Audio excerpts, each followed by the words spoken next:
Everything seems to be absorbed in a primordial soup, where things actually could be and potentially were something else. White figures on yellow walls, a weird sensation. Anyone say the English cream? No? Nobody? Oh, right. I can move along. I see eggs everywhere in the color of the sculptures, white bodies with yellow cigarette sets in their unusually orifice, and I feel eggs also in the huge genital Maradona sculpture in the Beagle.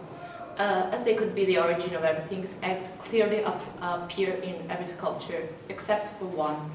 That felling monster was the only totally dark in the English cream yellow.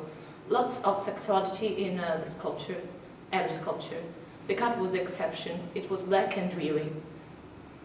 I thought there was something cherubim in it, and I felt in a strange kind of danger, an intimidating danger.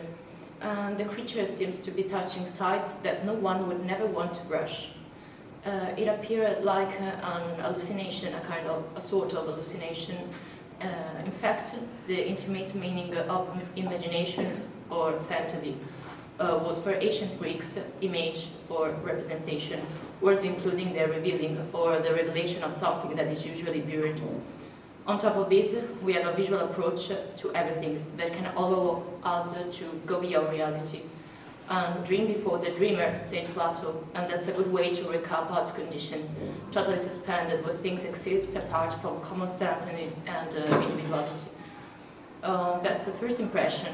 Only at the second sight, common morality and rationality supplant, because mankind always wants meaning for everything, a factor that of course has to be banned from outsword, where different rules reign. I noticed that in Sarah Lucas' works there's no more censorship. Ladies and gentlemen, the common sense is invited to get in the room to be defiled. When I found myself in front of the sculpture Black Teeth Cut Down, I felt a loss and a gain, such a recovery of my no-self where morality and identity had never existed. I also thought that the view of everyday life things involves our minds in an unexpected way. That the brain assembles things we usually see during the normal flow of time with other ones, apparently without no logic. That strange class creature can link one to the other as a nightmare or objectivation of our inner desires, hidden by our protection system.